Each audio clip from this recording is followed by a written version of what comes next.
Selamat siang Sobat CNI dimanapun berada, senang sekali ketemu di acara Bincang Santai CNI yang kalau sebelum-sebelumnya bincang santainya dilakukan melalui Zoom atau YouTube Live, kali ini kita pakai format yang berbeda yaitu pakai IG Live dan TikTok Live. Jadi teman-teman stay tune terus ya di IG-nya CNI Indonesia atau bagi yang punya TikTok boleh loh kita juga live di TikTok cnindonesia.official. Nah, seperti yang sudah kami promosikan sejak beberapa hari yang lalu, kita hari ini akan berbincang-bincang santai mengenai segala sesuatu yang berhubungan dengan nutrisi, gizi, karena kita di tahun 2023 ini tentunya ingin lebih sehat dan lebih prima. Tahun 2023 masih panjang nih ya ibu-ibu ya. Jadi sudah hadir bersama CNI saat ini seorang nutrisionis profesional, Dr. Rita Ramayulis, DCN MKes. Selamat siang, Ya, Dr. Rita. selamat siang juga Sobat CNI. Iya, Sobat CNI. Dan hadir juga Health Food Specialist CNI Indonesia. Sobat CNI pasti sudah kenal dengan wajah cantik satu ini, Sis Jane Kurnia. Halo. Halo, selamat siang Sis Baby, selamat siang Bu Rita, selamat siang Sobat CNI semuanya. Kita hampir nanti 2 jam ke depan akan berbincang-bincang dengan Dr. Rita Ramayulis, tapi sebelumnya pasti saya akan bacakan dulu profil beliau ya. Dr. Rita Ramayulis, seorang nutrisionis profesional, mengambil gelar doktor pada tahun 2018 di Fakultas Ilmu Kesehatan Masyarakat Universitas Indonesia.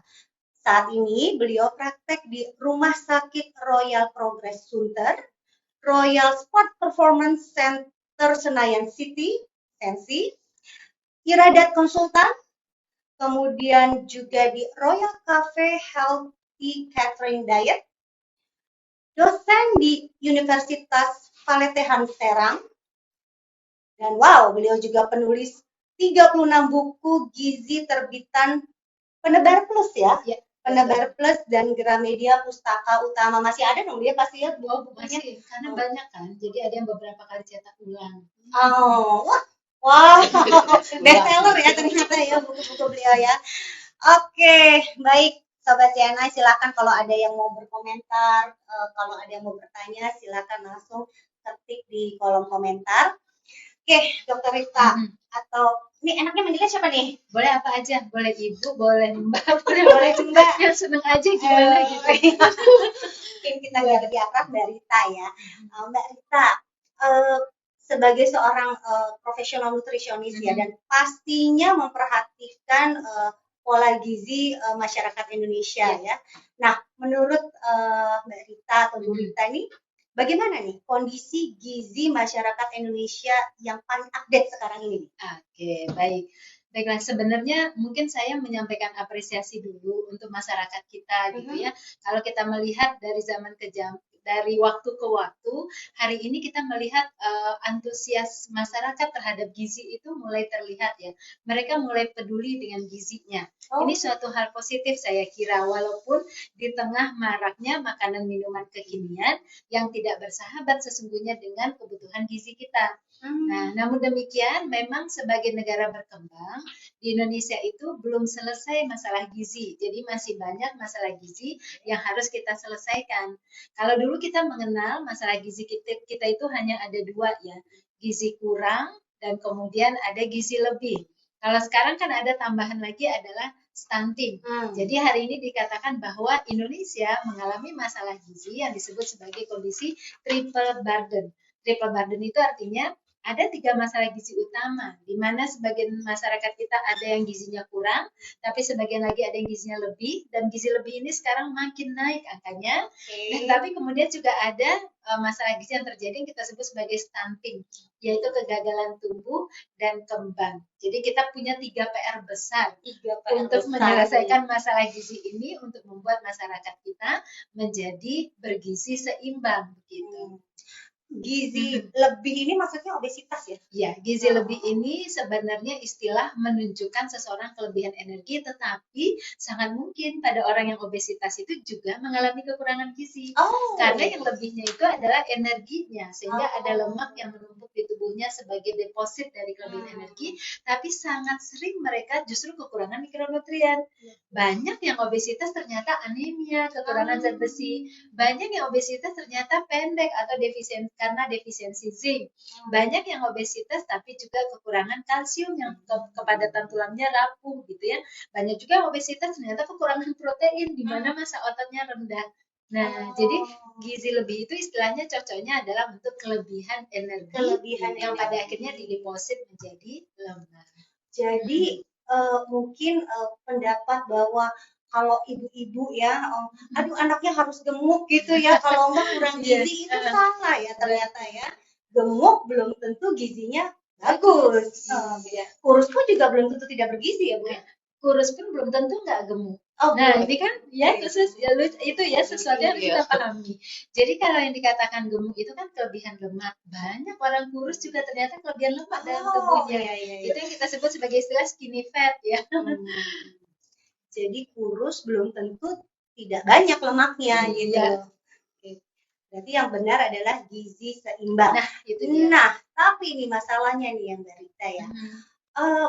Sekarang kan masyarakat zaman makin sibuk ya, aktivitas makin padat. Menu-menu makanan di luar sana tuh semakin bervariasi ya.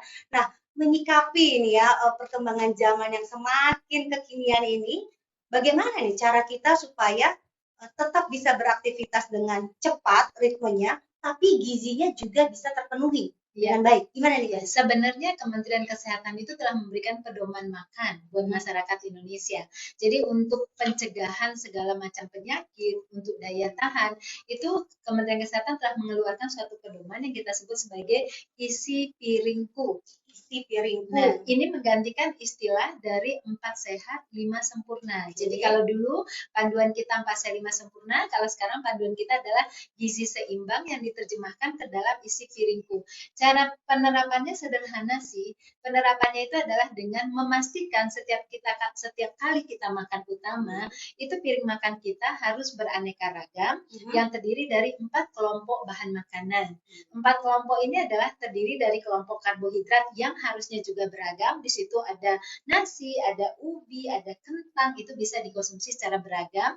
Lalu di dalam piring makan kita itu ada kelompok protein, di situ ada protein hewani dan nabati dan juga harus beraneka ragam. Lalu di piring makan kita itu ada kelompok sayur yang juga harus beraneka ragam jenisnya, karena sayur itu ada yang hijau, ada yang merah, ada yang orange, ada yang putih, itu gizinya berbeda, nggak sama. Dan kemudian juga ada kelompok buah yang juga itu harus dikonsumsi secara beraneka ragam, karena buah sendiri pun mempunyai perbedaan kandungan gizi satu sama lain begitu. Nah, ini kan panduan yang ada, tetapi ternyata panduan ini tidak didukung oleh ketersediaan makanan di sekitar kita, di mana makanan minuman kekinian sekarang paketnya nggak ada yang mengikuti isi piringku. Jadi kadang-kadang paketnya itu hanya ada karbo saja gitu, atau paketnya itu karbo dan minyak saja, atau karbo dan gula saja gitu. Nah, ini yang kemudian menjadi PR besar bagi masyarakat kita, terutama kaum milenial yang tadi dikatakan sibuk ya kan. Jadi kadang-kadang pengennya praktis. Memang kalau kita bicara generasi Z, kita bicara generasi yang sangat simple, yang nggak mau berlama-lama hanya untuk memilih makanan. Betul sekali. Mereka pengen bekerja sambil makan juga, jadi nggak mau menghabiskan waktu hanya untuk cari-cari makanan, pilih, nunggu gitu. Mereka maunya praktis. Ini udah ada satu paket, ya udah paket ini aja. Nah, ini juga yang menjadi PR kita bersama, bagaimana caranya makanan yang tersedia ini tuh bisa terpenuhi dengan baik, maksudnya proporsinya sesuai lah dengan kebutuhan isi piringku. Maka dengan keadaan seperti ini memang banyaklah orang-orang yang selama ini memanfaatkan makanan minuman kekinian beresiko untuk kekurangan zat gizi, terutama zat gizi mikro yang kebutuhannya sebenarnya kecil tapi jarang terdapat pada paket-paket makanan minuman kekinian hari ini. Zat gizi mikro ya. Nah, zat gizi mikro ini sebetulnya fungsinya tuh buat apa sih?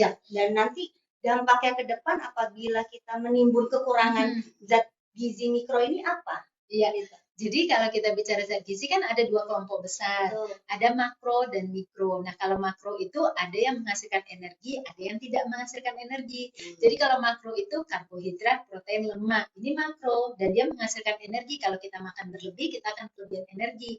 Tapi ada juga yang makro itu air. Air itu zat gizi juga. Dia termasuk zat gizi makro. Nah, dia tidak menghasilkan energi, tapi dia bekerja dalam mengatur seluruh metabolisme di dalam tubuh kita. Nah, baru kita berpindah ke zat gizi mikro. Sebenarnya zat gizi mikro itu cuma dua jenis, vitamin, mineral, itu mikro. Tapi vitamin ini dibedakan lagi, larut air, larut lemak. Larut air aja tuh banyak banget, B1, B2, B3, B6, B12, asam folat, asam patotenat, ya. Banyak banget. Lalu kemudian yang larut lemak pun dibagi A, D, E, dan K. Nah, kemudian yang mineral dibagi lagi, ada mineral makro, ada mikro. Makro sendiri ada 7, natrium, kalium, magnesium, klorida, bla bla. Nah, yang mineral mikro ada lagi zat besi, zinc, selenium, tembaga, Cu, dan lain sebagainya. Nah, dari semua banyak vitamin mineral tadi, kita akan bahas adalah zat gizi mikro yang cenderung kurang di Indonesia yang bermasalah terjadinya masalah gizi, yang bermasalah kepada masalah gizi. Yang pertama adalah zat besi. Ini mineral mikro. Kekurangan zat besi itu berdampak pada terjadinya anemia. Nah, sekarang di Indonesia angka anemia pada remaja kita masih tinggi, masih mengkhawatirkan. Ya, dan ini berdampak nanti kalau seorang remaja anemia nggak diselesaikan, lalu mereka menikah, nggak selesai juga anemianya, terjadi pembuahan, bisa dipastikan anak itu akan beresiko menjadi anak yang stunting. Nah, ini yang harus kita benar-benar waspadai. Dari anemia bisa ke stunting anaknya ya. Ya. Oh iya. Kecil, tapi tidak dipenuhi kebutuhannya, dampaknya besar sekali untuk hari ini dan untuk jangka panjang. Kalau hari ini nih, remaja yang kekurangan zat besi, pasti dia sulit konsentrasi, sulit fokus, mengalami 5L, letih, lesu, lemah, lelah, lunglai, bahkan lelet. Nah, itu dampak dari anemia itu tadi, gitu ya. Nah, itu baru satu zat gizi mikro ya, banyak lagi yang lain itu. Kita sebut lagi misalnya vitamin A. Banyak yang kekurangan juga. Maka kalau kita lihat kenapa anak-anak kita sering sakit, jangan-jangan kekurangan vitamin A. KVA, kasus kurang vitamin A di Indonesia belum terselesaikan, dan itu dampaknya adalah ke imunitasnya anak-anak kita. Jadi nggak sekedar ke kesehatan mata, tapi pada imunitasnya. Makanya pemerintah kan punya program pemberian kapsul vitamin A dosis tinggi setiap bulan Februari dan Agustus buat anak-anak Indonesia. Nah, ada lagi yang disebut sebagai mineral yodium yang sekarang juga belum terselesaikan secara total, seperti GAKI, gangguan akibat kekurangan yodium. Nah, ada lagi yang lain yaitu zinc, defisiensi zinc yang menyebabkan anak ini gagal tumbuh sehingga anak ini menjadi lebih pendek dibandingkan rata-rata temannya. Ya, nah tapi kemudian zat gizi mikronya akan berinteraksi dengan zat gizi mikro lain, berinteraksi dengan protein untuk pemenuhan kebutuhan gizi untuk mencegah keadaan masalah gizi itu tadi, seperti itu. Oke, ya Sobat CNI mungkin kalau misalnya sinyalnya masih putus-putus atau masih nge-lag ya mohon bersabar atau mungkin bisa mencari posisi wenak gitu ya, yang sinyalnya bisa lebih kenceng gitu. Atau mungkin Sobat CNI bisa beralih ke TikToknya CNN Indonesia.official karena di situ sepertinya cukup stabil ya pantauan kami saat ini. Oke, baik. Jadi ternyata menabung kekurangan zat-zat gizi tadi yang tidak disadari padahal kita sedang menabung kekurangan, orang mau menabung supaya lebih ya, menabung kekurangan, defisit, ternyata itu dampaknya luar biasa ya. Nah mungkin Bu Rita, saya mau bicara dulu dengan Mbak Jen nih, Sis Jen ya.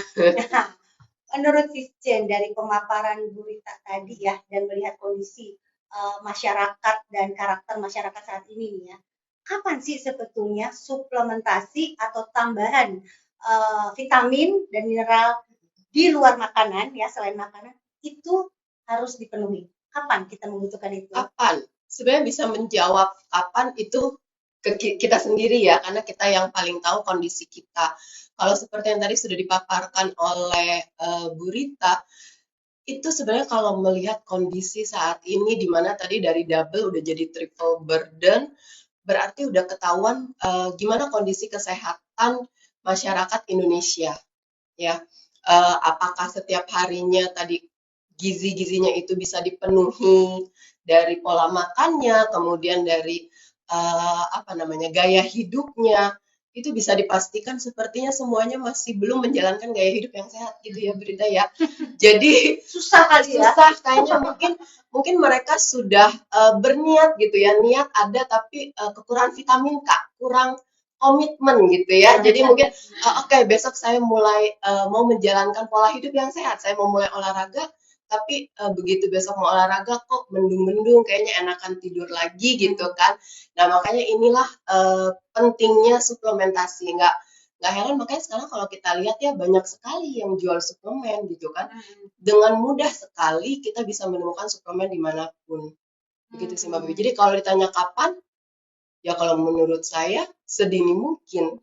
Apalagi kalau ternyata kita sudah menyadari bahwa kok gaya hidup saya ini memang ya kurang sehat ya. Maksudnya setiap hari juga sayur buahnya kurang tadi kan, mungkin kebanyakan karbo dan lemaknya, tapi nutrisi seperti tadi gizi makronya dan mikronya itu tidak bisa terpenuhi. Mungkin untuk lebih mudahnya ya Bu Rita ya, setiap hari gitu ya, apa yang harus, tadi kan bilang harus ada buah, ini kan tadi campur ya, sayuran warnanya tuh banyak loh bedanya tuh dengan manfaat masing-masing, buah juga, protein juga. Ada nggak satu yang mudah gitu loh buat kita nih, ya udah cukup lah gitu loh, udah lumayan nih. Kira-kira ada nggak Bu Iya, Rita? iya ada. Sebenarnya isi piring itu mudah banget gitu ya. Nah, Mudah gimana tuh? bangetnya adalah Mudah banget ternyata. mudah banget. Jadi setiap kali makan ingat itu bahwa piring makan kita itu berisi dari 4 kelompok bahan makanan. Kalau tujuannya adalah untuk mencegah terjadinya penyakit ya. Tapi kalau nanti kita sudah menderita penyakit tertentu, misalnya orang kelebihan berat badan, obesitas kan kita sebut sebagai penyakit juga, atau misalnya diabetes, hipertensi, itu isi piring makannya beda lagi. Gitu. Secara normal untuk kita yang sehat ini untuk mencegah datangnya penyakit menggunakan isi piringku, gampang banget kan. Nah prinsip aneka ragam itu adalah kalau misalnya untuk kelompok sayur hari ini saya pilihnya wortel, mungkin besok saya pilih yang warna putih, misalnya kol. Mungkin besok lagi saya pilihnya warna ungu, misalnya saya pilih terong, misalnya. Itu kan nggak simpel banget. Nah, yang perlu kita pastikan adalah ini mau makan siang. Ini loh nasi kotak yang kita dapat yang sering sekali orang dapat nasi kotak. Coba lihat, ada nggak kelompok yang pertama? Apa itu karbohidrat? Oh ada, ternyata isinya adalah ada nasi putih, ada kentang. Berarti itu kan karbonya udah, malah mungkin lebih gitu ya. Terus yang kedua, ada nggak proteinnya? Coba cek, oh ada daging ayam sama telur sama tempe. Ada, 3, lumayan banyak juga kan. Yang ketiga, ada nggak sumber vitamin mineralnya? Apa itu sayur? Oh ada, tapi cuma 2 iris timun. Nah, di situ udah nggak seimbang kan. Oh ada nggak buahnya? Ada, pepaya. Potongannya kecil banget gitu, antara ada dan tiada gitu ya. Berarti kan nggak cukup. Wah, ini Jadi artinya buat nasi kotak ini harus dengar nih ya. Tolong jangan banyakin nasi putih. tambah bergadang. Itu udah triple karbo. Nah, gitu. Oh iya. Nah, berarti pastikan isi piring kita ada 4 kandungan utama tadi ya. Iya. Nah, tapi tadi seperti yang dikatakan oleh Bu Rita, bahwa ternyata, nih saya mengambil kesimpulan, atau dikoreksi saya salah ya, bahwa ternyata gizi setiap orang itu berbeda-beda ya berarti ya, kebutuhannya ya. Benar nggak? Tadi seperti Bu Rita bilang, kalau kita sudah terlanjur kena hipertensi, atau kita sudah terlanjur kena masalah kesehatan diabetes, itu beda lagi tuh isi piringnya ya Bu ya. Betul, beda. Nah, loh, beda lagi isi piringnya gitu. Oke, sebentar ya Bu Rita, Sis Jen ya. Di CNI sendiri ada nggak suplementasi yang bisa mendampingi kebutuhan mikronutrisinya kita gitu loh, supaya ya kebutuhan gizinya terpenuhi dengan baik. Ada dong ya. Ada. Ini terpajang di sini. Jadi CNI itu punya produk memang kandungannya dalam mikronutrisi yang lengkap ya. Jadi bisa dibilang sebagai makanannya sel gitu loh. Jadi bisa membantu mempercepat regenerasi sel. Itu namanya adalah Sun-Chlorella, sis baby. Gitu. Jadi kandungannya memang tadi selain ada tinggi protein, di mana kita tahu setelah protein itu kalau masuk ke dalam tubuh diubah jadi asam amino ya. Nah, kemudian ada asam amino, kemudian ada vitamin, ada mineral, ada chlorella growth factor. Nah, inilah yang membedakan antara produk Sun-Chlorella dengan produk sejenis yang ada di luaran. Tadi Sisjen bilang itu baik untuk regenerasi sel. Ya. Sebetulnya regenerasi sel itu apa dan kenapa penting? Oke, regenerasi sel itu kan berarti yang gampangnya intinya sel-sel itu memperbaharui dirinya ya. Jadi pastinya setiap harinya itu ada sel-sel yang mati atau mungkin sel-sel yang sudah tua, di mana kan kalau udah tua atau mati juga mereka pastinya tidak bisa berfungsi dengan optimal. Nah, disinilah butuh yang namanya regenerasi sel supaya sel-selnya itu muncul lagi sel-sel yang baru, akhirnya bisa melakukan fungsinya secara optimal. Misalnya yang contoh yang paling gampang adalah sel imun lah gitu.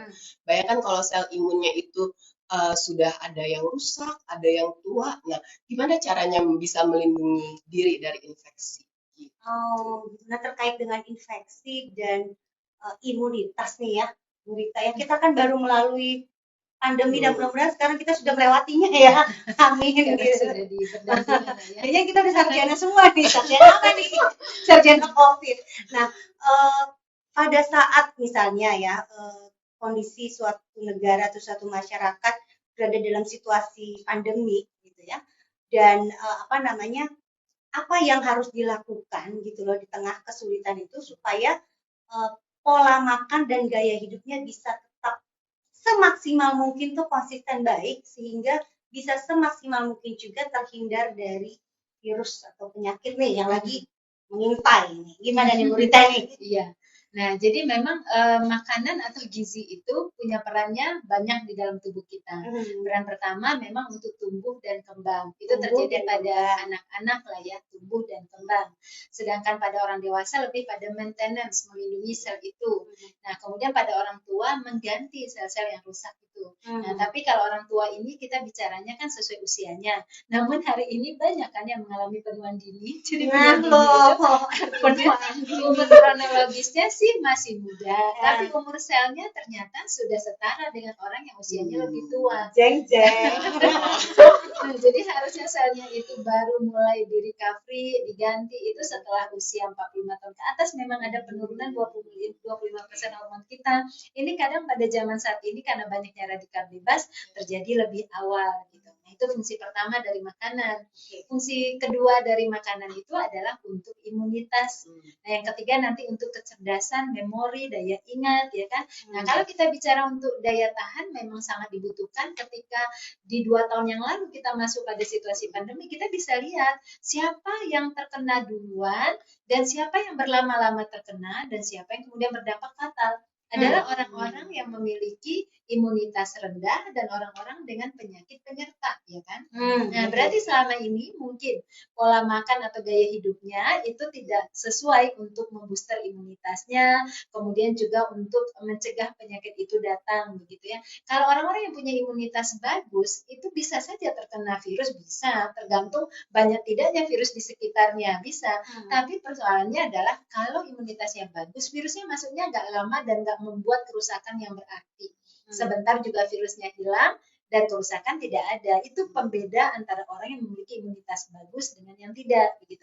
Nah, zat gizi apa yang paling berperan untuk imunitas? Yang pertama adalah asam amino tentunya, protein. Ya, karena sel-sel imunitas itu kan sel. Sel itu kan dibangun dari bahan struktur dasarnya adalah asam amino. Orang-orang yang pola makan proteinnya rendah pasti gampang sakit gitu. Nah, contohnya apa? Ya orang-orang yang selalu mendewakan karbo ya. Pagi nasi uduk proteinnya nggak ada gitu. Nasi uduknya lauknya adalah bihun gitu. Pakai dia yang harus tahu berita. Nah, kemudian kalau siang pun nasi padang misalnya, itu juga proteinnya dikit diambil, tapi dominannya itu tadi nasi dan lemaknya gitu ya.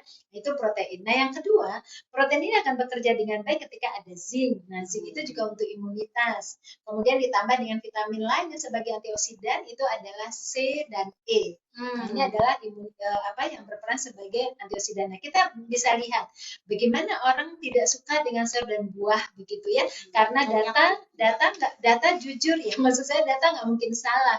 Data riset kesehatan dasar di Indonesia jelas mengatakan bahwa 93,5% masyarakat kita tidak mengkonsumsi sayur dan buah sesuai anjuran gizi seimbang. Nah, berarti kan bisa jadi asupan vitamin C-nya rendah, makanya daya tahannya juga menjadi lebih rendah begitu. Nah, data tuh ya, data loh ya. Iya. 93% tidak mengonsumsi buah dan sayur sesuai dengan pedoman gizinya. Waduh. Nah, tapi tadi seperti yang Bu Rita katakan bahwa fungsi gizi itu selain buat tumbuh kembang, kecerdasan dan juga imunitas ya, yang gitu. Nah, berarti nih Sis Jen, berarti perlukah didampingi dengan suplemen yang bisa membantu membooster atau meningkatkan imunitas, terutama pada saat ketika ada di situasi yang sulit ya, gitu. Ya, betul. Ini sebelum kita nggak janjian ya Bu Rita ya, tapi memang di CNI, jadi tadi yang disampaikan atau disebutkan oleh Bu Rita itu ada di dalam produk Well3 C500 Extra. Apa aja tuh tadi itu? Jadi kandungannya adalah vitamin C, di mana vitamin C-nya itu kita menggunakan vitamin C generasi keempat, yaitu Pure Whey C. Kemudian ada vitamin D3, ada vitamin E, ada selenium, zinc, dan citrus bioflavonoid. Makanya kita bilang ini kombinasi terbaik untuk imun booster. Nah, tuh. Jadi ini berarti Sobat CNI, wah, yang masih sinyalnya putus-putus dari tadi kayaknya komentarnya masih sinyal putus-putus ya. Ke TikTok ya, kalau misalnya IG-nya CNN Indonesia, atau bisa juga ke IG live-nya Dr. Rita Ramayulis, beliau juga langsung live di acara ini di IG-nya beliau. Silakan banyak jalan nih, TikTok atau IG CNI atau IG-nya Dr. Rita. Nah, Dok, ini menarik nih ya, tadi betapa pentingnya ya peranan gizi seimbang gitu ya untuk selain meningkatkan imunitas, juga untuk tumbuh kembang anak dan juga untuk kecerdasan. Dan tadi yang seperti tadi juga dikatakan oleh Mbak Rita bahwa pemenuhan gizi atau kebutuhan gizi setiap individu itu berbeda tergantung pola dan atau masalah kesehatannya dia ya. Nah, seperti yang tadi dikatakan, yang penderita diabetes tentu beda nih isi piringnya sama yang penderita GERD atau penderita hipertensi misalnya. Nah, untuk penderita diabetes dulu deh, Bu Rita ya. Kira-kira asupan nutrisi apa yang harus ada dan yang sebaiknya justru dihindari? Oke. Baik, jadi kebutuhan gizi setiap kita memang berbeda. Pertama kali ditentukan oleh usia. Jadi usia bayi, anak-anak, remaja, kemudian usia dewasa, usia pralansia, lansia, itu beda kebutuhannya. Jenis kelamin juga beda, laki perempuan juga beda kebutuhan gizinya. Aktivitas beda antara kita juga beda kebutuhannya, tapi biasanya aktivitas kita nggak beda-beda banget ya, kebanyakan duduk di depan laptop hari ini.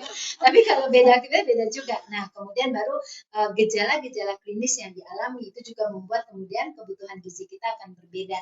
Nah, sekarang kita bicara tidak terkait usia, tidak terkait jenis kelamin, tidak terkait aktivitas, tapi terkait pola penyakit ya kan. Betul. Nah, pertama adalah tentang diabetes mellitus. Yang berbeda dari diabetes mellitus dibandingkan orang sehat pada umumnya adalah pertama, tubuhnya tidak bisa lagi menerima karbohidrat sederhana jenis sukrosa ataupun fruktosa karena insulinnya sudah resisten. Jadi ketika ada makanan jenis gula yang berlebih masuk ke tubuhnya, itu nggak bisa diolah oleh insulin itu sehingga glukosa itu tetap tinggi di dalam darah. Kalau dia berfluktuasi tinggi, risiko terjadi hiperglikemi, bahkan bisa terjadi koma diabetikum. Nah, ini fatal akibatnya. Oleh karena itu, langkah pertama mereka adalah menghindari memodifikasi seluruh makanan yang pada akhirnya akan menghasilkan glukosa. Contohnya apa? Nasi putih. Pada piring makan kita tadi kan ada di nasi putih ya. Nasi putih itu kan hasil akhirnya menghasilkan glukosa. Perkedel kentang hasil akhirnya glukosa. Kemudian perkedel jagung juga hasil akhirnya glukosa. Berarti seorang penderita DM sudah ngerti bahwa ini nggak boleh dalam jumlah yang besar. karena pada akhirnya akan membuat glukosa di dalam darahnya akan meningkat tinggi. Nah, begitu juga dengan makanan sumber gula lainnya kayak gula pasir, gula merah, gula aren, gula semut, gula apapun namanya, ya itu sudah nggak bisa dikonsumsi sebagai minuman atau makanan, hanya sebagai bumbu. Misalnya masak sayur dikasih sedikit, biar rasa itu masih dibolehkan. Ini yang dihindari ini ya. Tapi di lain hal, mereka juga butuh zat yang harus ditambahkan dibandingkan makanan kita. Yang paling ditambahkan apa? Serat. Serat ini menjadi penting karena serat ini yang mencegah nanti masuknya karbohidrat atau glukosa itu ke dalam darah secara sekaligus. Jadi dengan adanya serat dia akan masuk sedikit, sedikit, sedikit. Jadi bisa diolah oleh insulin yang tadi sudah kadung resisten tadi. Nah, kalau begitu, dari mana sumber serat yang tidak mengandung karbohidrat yang banyak? Adalah dari sayur. Kalau buah juga sumber serat, tapi gulanya bukan gula, karbohidratnya banyak. Sementara seorang diabetes kan karbohidrat nggak boleh banyak, ya kan? Jadi pilihlah sayur. Maka kalau tadi piring makan saya sayurnya sebagian saja, seperempat bagian, kan tadi kita bagi 4 kelompok ya. Nah, kalau orang diabetes justru setengah piring makan dia isinya adalah sayur. Dan sayur itu dibagi lagi menjadi tipe A dan tipe B dan tipe C. Tipe A ini yang kalorinya 0, yang tipe B ini kalorinya 25, yang tipe C ini kalorinya 50. Untuk seorang penderita diabetes yang tipe C nggak boleh. Kalau kalori 50 nggak boleh. Ya kan? Yang boleh tipe A dan B. A ini bisa sebanyak-banyaknya, sebanyak-banyaknya. Yang tipe B ini sekitar 100 gram saja. Contohnya, kalau tipe A itu seperti ketimun, tomat, labu air, kemudian selada gitu ya. Sedangkan yang tipe B ini seperti misalnya bayam, wortel, toge, kacang hijau ya. Nah, jadi kalau dia seorang penderita diabetes dia akan makan misalnya dia ambil bening bayam 100 gram, baru tipe B. Tipe A-nya mungkin dia akan lalap timunnya gitu ya. Nah, ini seratnya akan bagus, akan mengontrol masuknya glukosa ke dalam darahnya.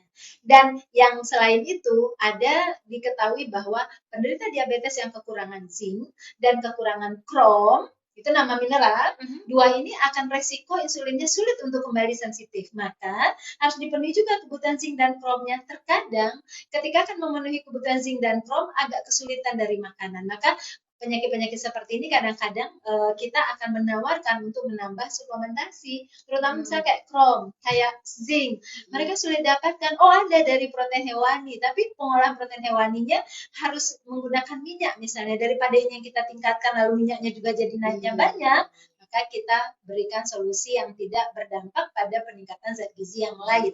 Nah, dari dua itu aja udah berbeda banget kan dengan yang kita punya. Belum lagi nanti yang lain, bahwa seorang penderita diabetes itu juga selingannya nggak ada lagi tuh kayak kita punya. Kalau kita masih bisa makan tahu isi, bala-bala gitu ya, bala-bala, bakwan, risol, ya, boba, apalagi lah, kita masih bisa. Penderita diabetes nggak bisa. Mereka harus mengkonsumsi yang cemilannya itu mengandung mikronutrien yang banyak. Jadi apa? Buah, mereka hanya boleh konsumsi buah gitu. Nah, waktu dia makan utama bisa jadi buah nggak ada karena sebagian besar udah diisi sayur. Buah dia ditaruh di antara dua waktu makan. Dan makan mereka pun nggak seperti kita yang boleh kadang lapar makannya banyak, kadang kenyang makannya dikit. Penderita diabetes mana boleh seperti itu, langsung glukosa darahnya berfluktuasi. Jadi dia harus makannya konsisten. Iya, konsisten, jumlahnya dibagi rata, konsisten, jamnya juga konsisten. Kalau hari ini jam 7 ya besok jam 7 ya besok jam 7.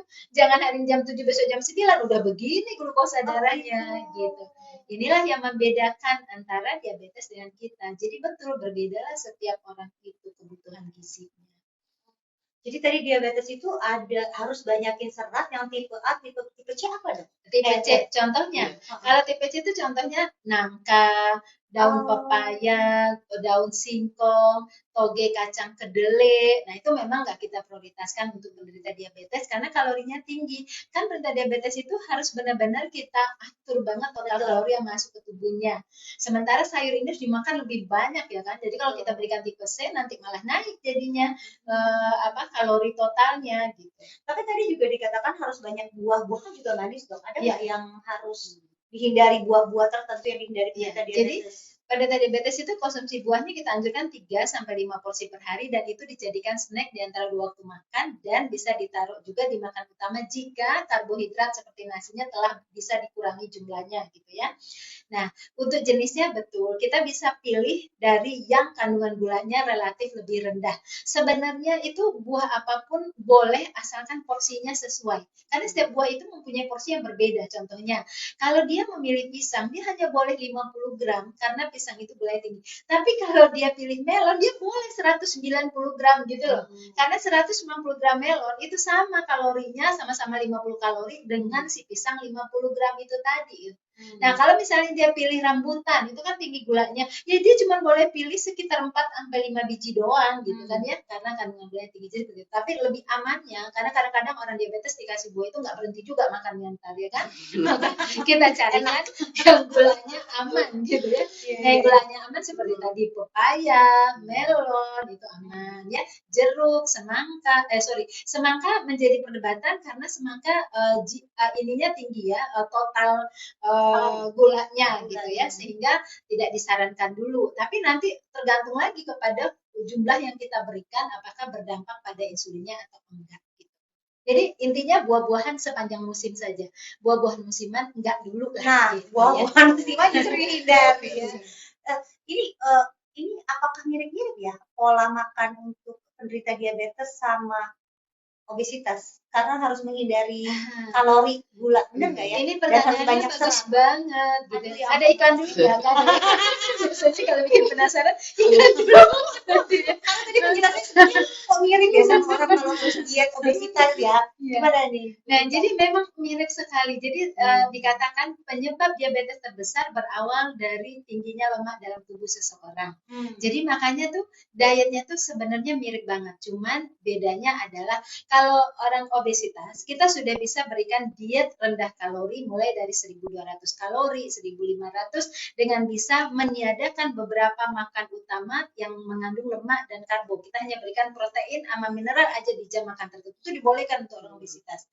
Tapi kalau untuk DM nggak boleh kan? Karena DM itu tadi harus berfluktuasinya flat gitu Flat, kan? konsisten Flat. ya. Jadi nggak boleh dia misalnya pagi kita kasih putih telur aja sama selada. Wah, DM bisa itu hipo dia. Kalau orang obesitas bisa tuh. Walaupun sama-sama mereka akan kita kurangi kalorinya. Sementara penderita diabetes nggak boleh sampai 1.200, kita bisa 1.500, bahkan bisa sampai 2.300 kalau penderita DM-nya kurus. Kita bisa berikan 2.300 karena penderita DM itu ada yang kurus setelah insulinnya resisten. Jadi kalau kita melihat nih orang gemuk, tiba-tiba kurus tanpa diet, banyak orang yang bangga, wah saya tanpa diet loh kurusnya. Wah itu kita hati-hati, itu DM itu.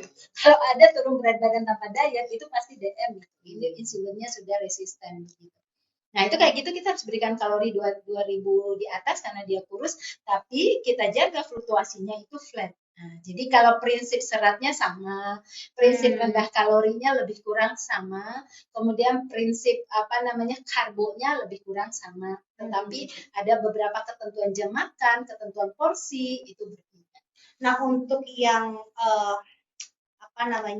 obesitas gitu ya, untuk menuju supaya dia turun berat badannya kan benar ya, berarti dia harus melakukan diet ya, diet seimbang betul ya. Nah gitu loh. Ini banyak nih ya di luar sana ya Bu Rita ya, berbagai macam pola diet, ada diet keto, diet ini, diet itu gitu ya. Nah menurut Bu Rita sendiri, diet yang baik itu seperti apa sih? Ya, diet yang baik adalah diet yang pengaturan makanannya memang mendefisitkan kalori tapi tidak mendefisitkan zat gizi vital lainnya. Jadi dia harus tetap bisa menjaga protein di tubuh, mineral, vitamin itu tersedia. Karena banyak sekali diet yang orientasinya hanya pembatasan kalori, tapi tidak berorientasi pada keseimbangan metabolik. Maka orang-orang yang pakai diet kayak gini memang cepat turunnya. Bisa aja sebulan dia bisa turun 8 kilo, 9 kilo, tapi kemudian setelah itu dia akan gampang naik kembali gitu. Karena apa? Karena dia tidak membangun sistem di dalam tubuh, dia hanya mendefisitkan saja. Nah, kalau pengen instan ya? Iya, betul. Pengen instan jadinya gitu. Kalau diet yang benar, dia jaga massa otot kita, dia jaga tulang kita, dia jaga protein kita, dia jaga level visceral, dia jaga level basal metabolik kita gitu ya. Kan sebenarnya gampang minum berat badan, nggak makan-makan aja kan bisa Ya makan aja sekali sehari pasti turun ya kan. Tapi apakah kalsium kita terpenuhi? Apakah protein kita terpenuhi? Apakah nggak akan terjadi penghematan energi pada tubuh kita karena kita memposisikan mulai bangun tidur nggak makan-makan sampai jam 2. Tubuh kita ngerekam dong. Lama-lama dia tahu, wah saya harus menghemat energi nih kalau misalnya pagi hari sampai jam 2. Nah hari ke-7 kita coba sarapan langsung naik berat badan karena pada saat itu tubuh kita telah melakukan adaptasi penghematan pembakaran kalori. Jadi tubuh kita ini sel-sel yang cerdas, dia bisa rekam apa kebiasaan kita. Coba aja ya teman-teman, kalau sobat CNI, kalau mau coba tantangan saya, coba 3 minggu saja nggak makan gorengan, 3 minggu aja. Coba hari keempat makan, hari ke-22 makan gorengan, tubuhnya bereaksi langsung tenggorokan gak enak gitu ya. Itu tanda tubuh telah beradaptasi dengan sinyal-sinyal positif sehingga dia memberikan sinyal. Hari ini banyak orang yang makan gula, boba, pakai donat, yang pakai lapis-lapis topik kok asam lambungnya baik-baik aja ya. Harusnya asam lambungnya tertrigger dong, gulanya sangat tinggi seperti itu karena tubuhnya tidak lagi mengirimkan sinyal yang baik ke dalam dirinya. Akibat dia telah banyak melakukan pelanggaran-pelanggaran makan karena tubuhnya telah beradaptasi dengan kerusakan itu. Yang ada nanti sudah buruk metaboliknya langsung fatal akibat terakhirnya. Gitu. Tidak menakut-nakuti, begitulah sih. Tapi saya takut. Tapi saya takut. Langsung ngerekam nih. Aduh, kita juga pengen diet ya. Tapi masih salah. Nah, sebentar ke Sisjen ya, Sisjen gitu ya. Untuk membantu, tadi kan seperti dikatakan oleh Bu Rita bahwa apa namanya, salah satu yang harus dipenuhi penderita diabetes dan juga mungkin ini juga yang obesitas adalah serat ya, benar ya. Serat, walaupun tadi ada tipe-tipenya ya, untuk diabetes tipe serat C itu dihindari. Nah, kalau dari Sisjen sendiri gitu ya, kan banyak nih ya suplementasi serat ya di luar sana, dan kebanyakan itu pasti positioningnya untuk diet ya, gitu loh. Tahan lapar, tahan makan dengan serat. Nah, menurut Sisjen sendiri ya, kalau kita mau memilih suplemen serat, itu yang sebaiknya seperti apa dan di CNI ada apa? Oke. Nah, yang sepengetahuan saya, serat itu kan ada 2 macam ya, Berita ya, ada serat larut air dan tidak larut air. Jadi di mana dua-duanya ini saling simbiosis mutualisme lah, saling sinergis gitu. Nah, di CNI itu ada produk namanya CNI organik ya, yang di sebelah kanan ini.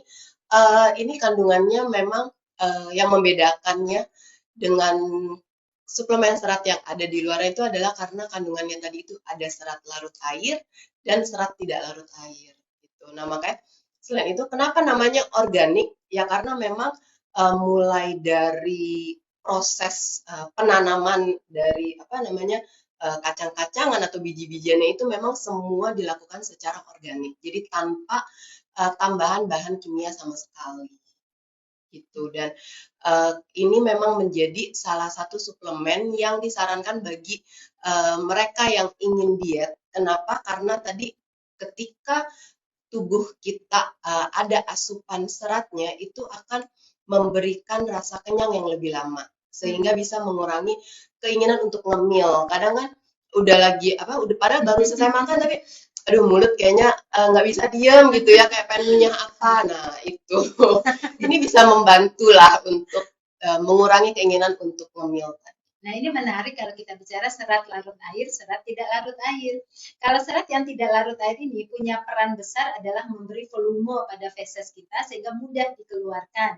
Nah, ini sangat baik dikonsumsi untuk orang-orang yang mengalami masalah konstipasi. Konstipasi itu jangan dianggap sepele ya, karena orang-orang yang tidak bisa tuntas mengeluarkan zat toksik di dalam tubuhnya itu beresiko pada gangguan usus besarnya. Bahkan bisa fatal ke kanker usus gitu. Jadi, kalau seandainya BAB seseorang sudah sudah sulit mereka lakukan atau frekuensinya jarang, ini hati-hati, penuhi serat tidak larut itu tadi yang bisa memberi volume pada feses sehingga usus itu bisa berkontraksi, peristatiknya itu bagus untuk mendorong zat-zat toksik, zat-zat sisa bisa keluar dengan baik. Nah, sementara kalau serat larut air itu punya peran di dalam mencegah kembalinya kolesterol ke dalam hati kita.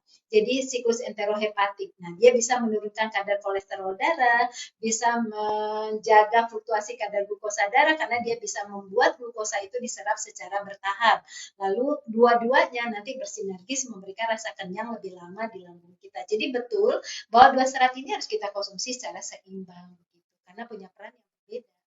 Kalau di bahan makanan sendiri, untuk serat larut air itu apa? Serat tidak larut Iya. air biasanya apa tuh? Ya, sebenarnya kalau serat itu, baik larut air dan tidak larut air itu terkandung banyak di semua tumbuh-tumbuhan. Nah, kalau di makanan itu ada di kelompok makanan pokok, ada di kelompok sayur, ada di kelompok buah, ada di kelompok protein nabati gitu. Nah, kalau di protein nabati itu juga ada yang larut air, ada yang tidak larut air. Kalau yang tidak larut air kita sebut selulosa. Selulosa itu juga ditemukan pada kacang-kacangan gitu. Nah, kalau yang larut air kita sebut pektin. Itu banyak kita temukan misalnya pada kulit apel, itu pektin itu. Kadang makan apa dikupas ya kan, makanya ya takutnya kan karena takut pestisida juga ya kan, makanya saya selalu katakan kalau beli buah ya buah lokal aja yang sedikit lah cemaran pestisida dan dicuci dengan air mengalir begitu. Nah jadi dalam satu kelompok makanan serat itu ada dua-duanya, karena kadang-kadang di satu makanan itu selulosa ada, pektin juga ada gitu. Tapi mayoritas, maksudnya setiap bahan itu ada spesifiknya ya, dia paling unggul yang mana nih gitu ya. Kayak misalnya pektin itu unggulnya di kulitnya di kulit apel sama di itu buah yang bulir-bulirnya buah jeruk. Bulir-bulirnya buah jeruk itu juga pektinnya tinggi. Yang mana tuh? Yang putih-putih tuh? Ya, bulir-bulirnya. Kalau kita makan jeruk kan ada bulir-bulirnya. Kecil-kecil yang warna kuning. Nah, itu kayak pektin. Oh, itu pektin. Nah, kalau selulosa itu kayak pada batang sayur. Misalnya kita makan bayam, nah, itu kan ada batang bayam, nah, itu selulosanya tinggi tuh. Makanya kalau konsumsi itu nanti volume feses kita jadi berbentuk dia, jadi mudah untuk dikeluarkan.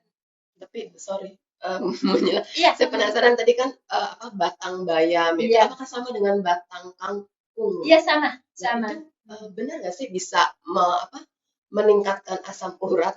Nah, iya. Nah, ini pertanyaannya juga bagus. Kita juga bahas tentang kebutuhan gizi yang Iya. terakhir ya. Harus banyak Iya. sayur, tapi saya Iya, asam jadi urat. Gimana nih dok? Pening Buat juga jualan lagi. apa ya?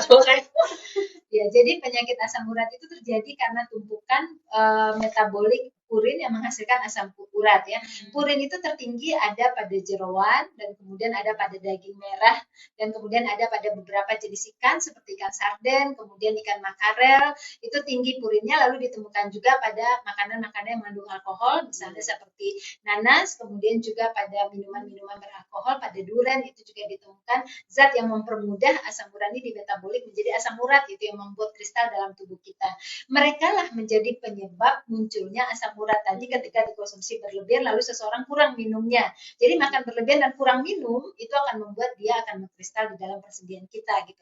Sementara di dalam sayuran hijau betul ditemukan ada purin, tetapi purinnya itu sebenarnya rendah. Jadi nggak pernah ada kejadian sayuran hijau menyebabkan munculnya asam urat. Namun ketika seseorang telah didiagnosis menderita asam urat, semua yang mengandung purin dihindari, termasuk yang dari sayur tadi gitu. Tapi kan masyarakat kita ini kadang-kadang suka mengkambing hitamkan sayur, mungkin karena rasanya nggak enak. Jadi kalau cekot-cekot selalu bilang ini gara-gara makan kangkung, tapi setelah makan daging rendang nggak dibilang cekot-cekot. Daging rendang lah yang paling tinggi kandungan purinnya gitu. Jadi ada alasan untuk menolak makan sayuran hijau ya, nggak mau ntar asam urat gitu. Pembenaran untuk tidak makan sayur, padahal purin nggak cuma di sayur, di daging diem ya. Di situlah yang paling banyak justru. Kaldu banyak banget ya, kaldu daging itu banyak sekali. Wow. Bakso berarti Ya. termasuk. Nah, Wah. bagaimana penderita asam urat makan bakso tapi sawinya dikeluarin kan nggak Oh adil dong iya ya. benar ya. Ini saya banget itu. Oh gitu. Jadi sebetulnya dihindarinya yang purinnya ya. Dan kalau mau jujur, purin nggak cuma di sayur, tapi di daging-dagingan juga ada. Nah, tapi ada nggak sih satu masalah kesehatan, Bu Rita, yang memang orang harus dibatasi nih seratnya? Ada, terutama gangguan pencernaan seperti misalnya diare, jadi ada luka pada usus halus ya, sehingga usus halus tidak bisa bekerja mencerna. Nah, serat ini kan memang proses pencernaan menjadi lebih panjang, lebih lama, peristatik usus juga bergerak lebih cepat, lebih lebih panjang juga jalannya, dan itu kalau ada luka pada daerah sana tentu akan semakin memburuk luka tadi. Jadi kalau ada anak diare, kita diare itu nggak boleh kita makan sayur yang banyak, malah tidak sayur dulu sampai benar-benar kondisi diare diatasi. Yang kedua, orang-orang yang suka sekali mengalami keluhan kembung. Apa-apa makan kembung, lambung begitu ya. Mungkin karena sudah banyak gas yang dihasilkan oleh HCl di dalam lambungnya begitu. Nah, kita tahu bahwa semua serat itu pasti menghasilkan gas lebih banyak. Memang begitu, itu sifat dari serat. Ketika mengalami fermentasi di dalam usus kita, dia akan mengeluarkan gas. Nah, gas itu pada orang-orang yang mengalami keluhan pencernaan bisa naik ke lambungnya, bahkan naik ke kerongkongan, dan itu menyakiti ulu hatinya dan lain sebagainya. Nah, itu sudah dibatasi dulu. Tapi dibatas-batasinya pun serat, dia sayur tetap mengkonsumsi, tapi kita pilih yang seratnya lebih rendah, begitu ya. Kan bisa pendeta asam urat tetap harus makan sayur, tapi pilih yang tidak ada purin seperti orange dan putih misalnya. Atau misalnya dia diare, tapi diarenya udah mulai teratasi, seratnya masih direndahin, kita baru bisa kasih misalnya daun bayam doang baru yang bisa kita kasih gitu, wortel doang, yang lain belum begitu. Nah, itu ada ya, kayak orang yang bergas kita carikan yang sayurnya bergas tinggi seperti daun singkong, itu gasnya tinggi sekali, nangka itu kita stop. Tapi sayur seperti labu siam itu gasnya nggak terlalu tinggi, masih bisa kita berikan begitu. Oh gitu ya, berarti memang sebetulnya sekali lagi ya, itu semua tergantung bagaimana atau kondisi kesehatan kita ya Sobat Siena ya. Jadi ya ada saat dimana kita harus membatasi dulu serat ya. Kita sapa dulu deh ya Bu Rita ya, ini ada dari IG-nya Bu Rita ada Mbak Riri nih, selalu tertarik dengan materi-materinya yang dibawakan oleh Bu Rita. Semoga bisa punya kesempatan belajar dengan beliau. Mau jadi mahasiswanya kayaknya. Jangan-jangan sudah ahli gizi juga. Ahli gizi. Dan halo, semangat sore Bu Siti Nurhayati gitu. Ini kelihatannya Sobat CNI kita nanti ada promo dan kuis juga ya. Jadi tetap stay tune di IG Live kita. Promonya ini nanti bisa diklik langsung ya di linknya ya. Ya, nanti linknya akan di-share, tapi saya spill kali ya. Boleh ya. Ya, jadi untuk promo hari ini itu adalah pembelian satu box CNI organik dan satu Sunflorella 150 tablet, itu akan mendapatkan free satu Well3 C500 Extra dan satu Well3 D3 1000 IU. Tuh, sudah dikasih linknya. Ya. Jadi tinggal diklik aja karena itu langsung menuju ke halaman promo produknya. Halo Dok, dari Bu Kalista mungkin Ibu Dokter. Ya, halo. Tadi ada beberapa sudah hadir, tadi ada ada Saudara Zulfikar, ada Mbak Riri, ada Mbak Kalista. Wow. Dari TikTok Siana ada yang mengajukan pertanyaan? Oke, nah kemudian kita lanjut lagi nih ya Dok ya. Tadi kita sudah tahu nih Sobat CNI bagaimana pola gizi seimbang yang harus dilakukan bagi yang normal-normal saja nih ya gitu loh. Kemudian yang harus dipenuhi oleh penderita diabetes, penderita obesitas, kemudian tadi juga asam urat.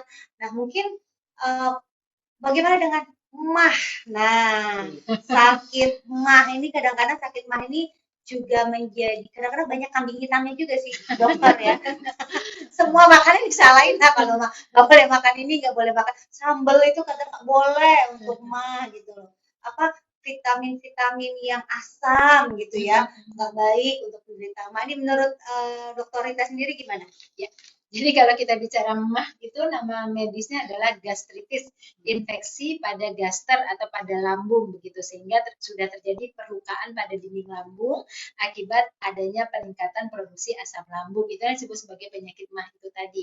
Karena tingginya asam lambung dalam lambungnya seseorang, maka ketika ada makanan yang masuk ke dalam itu akan direspon secara negatif oleh asam lambung tadi. Kan asam lambungnya udah tinggi, ketika makanan masuk dia akan diproduksi lagi untuk keperluan pencernaan. Kalau dia sangat banyak jumlahnya, dia justru melukai dinding lambung yang tadi sudah terluka itu tadi. Tapi saya setuju bahwa orang sering mengkambing hitamkan makanan. Padahal penyebab dari gastritis itu makanan sedikit loh yang menjadi, atau bisa kita katakan bukan makananlah yang menjadi penyebab orang itu mengalami sakit MAH atau gastritis. Yang membuat mereka mengalami penyakit itu adalah lebih besar karena pikiran. Nah, benar kan? Bukan karena makanan. makanan itu sudah bisa direspon oleh tubuh kita apapun. Semua yang disebut sebagai makanan itu sudah ada enzim pencernanya dalam tubuh kita. Sudah ada proses pencernaan yang mesti dia lalui. Tapi karena pada saat dia makan itu dia dalam kondisi yang sedang tegang, yang sedang panikan pikirannya, karena pikiran itu berkorelasi dengan kerja organ kita. Kalau kita pikirannya terlalu berat, ya sedang mikir banyak hal, semua organ kita juga bekerja akan lebih cepat, termasuk kemudian dinding lambung kita juga akan bekerja lebih cepat melakukan gerakan motoriknya. Akibatnya keluarlah produksi asam lambung yang berlimpah pada saat itu. Nah, kemudian kita nggak makan pada kondisi itu. Lalu tiba-tiba sudah telat makan langsung dalam jumlah besar. Apakah makanan yang salah? Bukan. Kondisi kita yang salah, tidak menyesuaikan. Mestinya ketika kita tahu, wah saya lagi panikan di kantor nih, asam lambung saya lagi naik, saya lagi nggak enak, ya jangan makan sambal, ya jangan makan yang manis-manis, jangan makan yang asam, makanlah yang netral. Maka nggak akan pernah terjadi penyakit itu gitu. Tapi ketika kita merasa saya lagi happy nih, lagi baik-baik aja, fine, ya udah makan aja apa yang diinginkan. Itu tidak akan bereaksi negatif di dalam tubuh kita karena organ kita siap melakukan proses pencernaan itu tadi. Nah, tapi ketika telah kadung terjadi, nah pada saat itu memang banyaklah yang sensitif, nanti organ kita akan sensitif dengan banyak makanan kalau itu udah kadung terjadi. Mungkin dia kena yang ada gas sedikit aja bereaksi, kena gula yang tinggi aja bereaksi, kena yang asam aja bereaksi, kena yang pedas aja bereaksi. Kalau kondisi ini telah terjadi, maka kita harus lakukan yang disebut sebagai diet netral. Kita netralkan semua makanan, tidak bisa kita berikan makanan yang memberikan reaksi lebih pada tubuhnya. Contohnya, pertama, kita tertibkan jam makannya, kita berikan porsi kecil tapi sering. Jadi, kalau bangun tidur dia udah kita kasih makan sedikit, ya misalnya biskuit atau cracker dua slice misalnya. Ntar 2 jam lagi dia makan lagi, nanti jam 10 dia makan pisang 1, nanti siang dia makan nasi dengan lauk sedikit, tapi tidak boleh ada yang merangsang. Merangsang itu contohnya yang sangat pedas, yang sangat manis, yang sangat asam, itu disebut sebagai makanan yang merangsang. Nah, lama-lama ketika dia sudah mulai kontrol makanan, tidak ada reaksi di tubuhnya, juga akan sembuh dengan sendirinya. Jadi kalau ingin menyembuhkan mah, bukan berarti menyalahi makanan, tapi yuk lakukan proses berkomunikasi dengan dirinya supaya tubuhnya bisa lebih relaksasi. Begitu. Jadi ternyata yang menyebabkan asam lambung tinggi sebetulnya bukan makanan, tapi pikiran ya. Just pikiran. Jangan mengkambing hitamkan makanan ya, Sobat CNA. Oke, ini menarik sekali ya Sobat Yana ya, tidak terasa loh ini sudah hampir 1 jam lebih kita berbincang-bincang santai dengan Dr. Rita. Saya sendiri banyak tertohok ya dengan penjelasan beliau karena mengaca juga si dok gitu. Saya juga pengen kurus Sobat Yana, tapi Padahal saya sudah tahu kurus. enggak dong. Padahal salah. Saya pola dietnya salah. Tapi dan saya yakin banyak di luar sana juga pola dietnya juga belum oke lah ya gitu loh ya, masih menganakmaskan ini, masih menyalakan nasi putih. Saya termasuk yang menyalakan nasi putih loh. Nasi putih saya hindari, tapi makan mie. Lebih berat ya kandungan kalorinya minum ya. manis. Lebih berat karena Iya. 100 gram nasi itu sebanding kalorinya dengan 50 gram mie kering ya. Jadi artinya mie kering mengandung kalori 2 kali lipat lebih tinggi dibandingkan nasi sesungguhnya. Saya catat. Terus gini dok, kan ada kadang-kadang suka ngakal-ngakalin nih kemudian kayak misalnya saya pengen turut berat badan, saya nggak mau makan nasi, saya nggak mau makan mie, tapi saya tetap minuman manis gitu loh. Nah menurut Bu Rita sendiri gimana? Iya. Jadi kalau terjadinya karbohidratnya udah nggak banyak dong gitu kan? Kan saya menghindari karbo yang ini, ngambil karbo yang ini gitu loh. Ada tuh yang ngakal-ngakalin gitu menurut gimana? Prinsip utama benar-benar berat badan hanya satu, bahwa kita akan memberikan kalori lebih rendah dari yang akan dipakai oleh tubuh kita. Itu prinsip utama gitu. Nah, bagaimana cara membuat kalori yang masuk lebih sedikit dari yang akan kita butuhkan? Ya kita mendefisitkan makanan-makanan yang merupakan sumber kalori. Nah, yang merupakan sumber kalori memang terutama pertama itu adalah karbohidrat. Tapi karbohidrat dibagi dua, ada yang kompleks, ada yang simple. Kalau yang simple ini cara kerjanya cepat sekali merangsang insulin kita. Kalau yang kompleks lebih bertahap, tapi dua-duanya menghasilkan energi yang tinggi. Nah, kalau tadi kasusnya adalah yang nasi ditiadakan, itu yang kompleks kan, ditiadakan, tapi yang manis-manis dia masukkan. Nah, yang manis-manis ini tergantung dulu. Kalau yang kompleksnya dihindari 175 kalori satu porsi nasi, tapi yang manisnya dia konsumsi 200 kalori, ya justru lebih tinggi. Tapi kalaupun seandainya, oh dia pilih gulanya tuh kalorinya lebih rendah daripada nasinya, tapi kita tahu ini sifatnya adalah indeks glikemik tinggi. Jadi kalau indeks glikemik tinggi itu dia merangsang insulin. Insulin kalau tertrigger, maka kalau pada saat itu ada glukosa yang nggak kita gunakan jadi gerakan kita, jadi maksudnya habis makan gula, habis minum yang manis, kita nggak langsung gerak. Berarti pada saat itu insulin naik, glukosa naik, maka kelebihan glukosa ini akan dideposit jadi lemak. Makanya selalu saya katakan, kalau kita habis makan yang manis atau makan nasi yang banyak, gerak, minimal naik turun tangan sebelum si insulin benar-benar mendeposit itu jadi lemak. Gitu. Makanya kan harusnya konsumsi manis-manis itu setelah berolahraga gitu, itu aman. Jadi kalau pengen manis banget hari ini saya pengen banget minuman manis, berolahraga lah dulu. Aman gitu. Iya. Nggak akan dideposit jadi lemak. Dia akan disimpan menjadi cadangan glikogen otot. Jadi saya kalau mau minum teh manis saya olahraga dulu ya. Ganti dulu pakai sepatu, kostum dan lain sebagainya. Baru minum yang manis. Anggap itu sebagai reward ya. Habis olahraga bisa minum makanan yang manis. Oke. Cukup pinter ya. Maksudnya bisa tadi kapan harus mengubah si gula tadi sebagai lemak, kapan harus mengubah jadi cadangan. Betul. Gitu. Makanya ada ilmu gizi, makanya ada ahli gizi. Betul sekali. Iya, apalagi katanya Bu Rita tadi kan dia bisa merekam kan dari kita punya pola kan gitu loh. Kayak misalnya terus terang saya sendiri kadang kan puasa intermittent ya. Ya jadi benar-benar nggak makan sampai siang baru makan. Fine-fine aja, tapi ada orang yang mungkin nggak terbiasa kayak gitu jadi mah gitu kan. Betul. Kita sendiri sangat dianjurkan nggak sih? Banyak loh sekarang itu. Betul. Ya, jadi kalau intermittent fasting itu sebenarnya diciptakan adalah pertama untuk mengistirahatkan organ kita sesaat setelah sebelumnya kita mungkin makan terlalu berlebih-lebihan. Jadi memberikan kesempatan istirahat, memberikan kesempatan tubuh menggunakan lemak yang ada di dalam tubuhnya sebagai sumber energi. Yang kedua, tujuan besarnya adalah mengontrol nafsu makan, terutama pada orang-orang yang memiliki nafsu makannya tinggi. Memang ada manusia yang diciptakan mempunyai gen FTO. Gen FTO itu gen yang membuat dia itu kalau lihat makanan itu EQ-nya 200 gitu. Jadi bagi dia itu yang ada hanya dua, enak dan enak sekali. Itu saya aja. gitu Nah, orang-orang kayak gini memang gimana ya cara dia supaya nafsu makannya agak berkurang. Ya bisa aja kita bantu pakai suplementasi atau obat-obatan. Tapi intermittent ternyata mampu membantu itu. Namun kita tahu bahwa kondisi intermittent ini juga berpengaruh pada adaptasi tubuh, maka kita nggak boleh lakukan dalam jangka panjang. Kita hanya boleh lakukan bisa 2 hari berturut-turut, off-kan dulu, nanti sambung lagi. Tapi nanti kita bisa lihat secara personal, kita assessment secara personal, ada orang yang, oh ini bisa nih tubuhnya itu karena ototnya bagus, kita bisa berikan 4 hari berturut-turut nih, karena ototnya bagus, jadi artinya basalnya baik, jadi nggak akan mudah langsung turun kalau kita intermittent kan 4 hari. Tapi ada orang yang ototnya udah rendah, mineralnya udah rendah, pakai intermittent lagi, ya langsung tubuhnya beradaptasi melakukan penyelamatan upaya dirinya, ya upaya penyelamatan dirinya untuk nggak kekurangan gizi, akhirnya dia hemat makan kalori. Untuk kayak gini dan repot, hari ini dia intermittent, besok dia makan langsung naik. Gitu. Itulah akhirnya personal kan pendekatannya. Iya, pendekatan gizi itu pendekatan personal. Nah, Sis Jen ya, sebagai sebenarnya apoteker juga ya nih ya.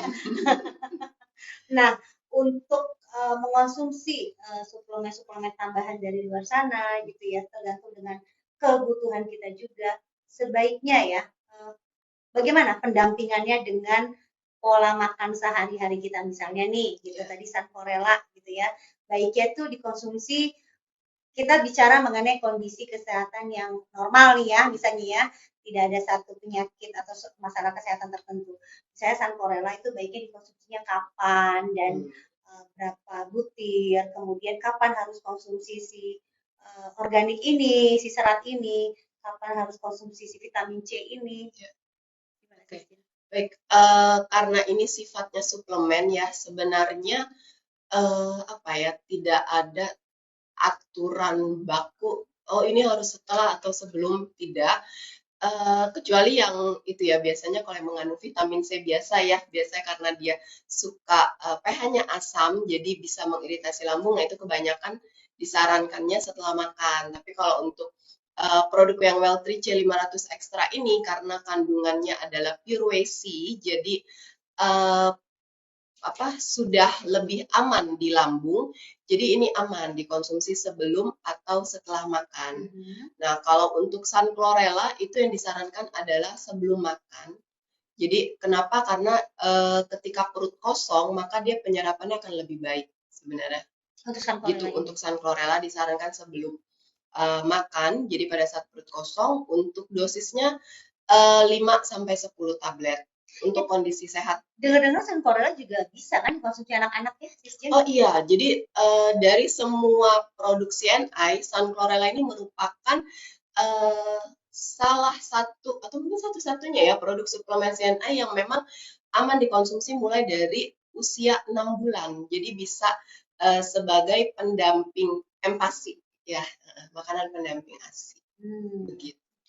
Ibu hamil menyusui Ibu juga hamil ya? menyusui itu aman. Bahkan sudah ada studi klinisnya, jadi antara ibu hamil yang konsumsi sun chlorella selama masa kehamilan dan ibu hamil yang tidak mengkonsumsi itu dilihat dari segi terjadinya kasus anemia dan edema gitu. Jadi ternyata kelompok ibu hamil yang mengkonsumsi sun chlorella selama masa kehamilan ini kasus anemia dan edemanya itu jauh berkurang dibandingkan ibu hamil yang tidak mengkonsumsi sun chlorella.